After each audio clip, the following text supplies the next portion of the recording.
Hi అండి, welcome back to AMF. ఈరోజు మనము మునగాకుతో తీయగూర ఎలా చేయాలో తెలుసుకుందాము. ముందుగా మునగాకును శుభ్రంగా కడిగి పక్కన పెట్టుకోవాలండి. ఆ తర్వాత స్టవ్ ఆన్ చేసుకొని అడుగు మందంగా ఉన్న గిన్నె పెట్టుకొని మనము కడిగి పెట్టుకున్న మునగాకును అలాగే కొద్దిగా వాటర్ని కూడా యాడ్ చేసి తగినంత ఉప్పు అలాగే 1 టీ స్పూన్ పసుపు కూడా వేసుకోవాలి. మునగాకులో ఐరన్, కాల్షియం, ఏ, సి విటమిన్స్ ఎక్కువగా ఉంటాయి. దానివల్ల మనకు కళ్ళకు కూడా చాలా మంచిది. డయాబెటీస్ ఉండే వాళ్ళకైతే షుగర్ కంట్రోల్లో ఉంటుంది. ఈ మునగాకు రోజు తినడం వల్ల చాలా లాభాలు ఉన్నాయండి. అలాగే రక్తహీనత కూడా తగ్గిపోతుంది. అంతా ఒకసారి కలుపుకొని మూత పెట్టి ఉడికించాలి.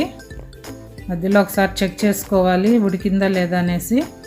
ఈ కూరలోకి మనము నానబెట్టిన బియ్యంతో ఒక పేస్ట్ రెడీ చేసుకుంటాము. మసాలాలు ఏమి యాడ్ చేయమండి. ఈ ఉడికే లోపల మనము అది ప్రిపేర్ చేసుకుందాము.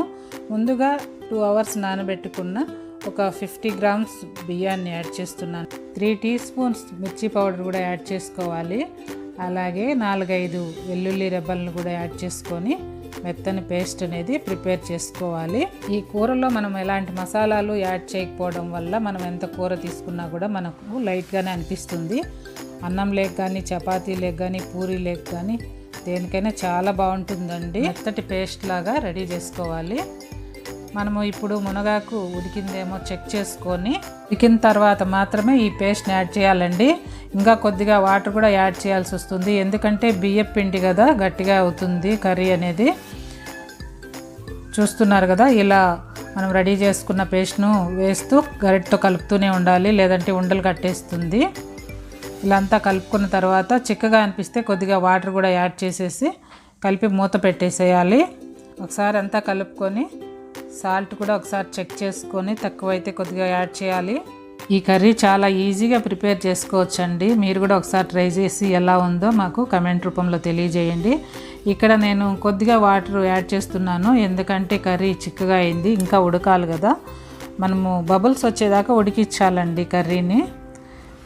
మీరు గమనించారా, ఇప్పుడిప్పుడే స్టార్ట్ అయ్యాయి. ఒకసారి అంతా కలుపుకొని ఉప్పు కారం చెక్ చేసుకొని మూత పెట్టి ఉడికించుకోవాలండి. ఇప్పుడు మనము తాలింపు రెడీ చేసుకుందాము.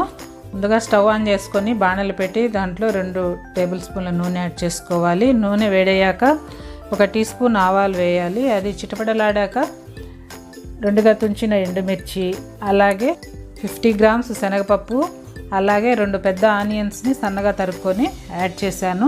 అలాగే కర్రీ లీవ్స్ కూడా వేయాలి. దీంట్లో ఆనియన్స్, శనగపప్పు ఎక్కువగా వేయడం వల్ల కూరకు చాలా మంచి టేస్ట్ అనేది వస్తుంది. శనగపప్పు ఎక్కువగా వేయడం వల్ల మనకు స్పెషల్ టేస్ట్ అనేది వస్తుంది కర్రీకి. మనము అన్నంలో కలుపుకొని తినేటప్పుడు మనకు పంటికి తగలడం వల్ల ఆ టేస్టే డిఫరెంట్గా ఉంటుంది.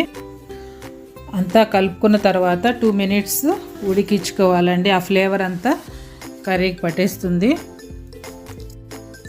అంతేనండి, కర్రీ రెడీ అయిపోయింది. ఎంతో టేస్టీగా ఉండే హెల్దీ రెసిపీ రెడీ అయ్యింది.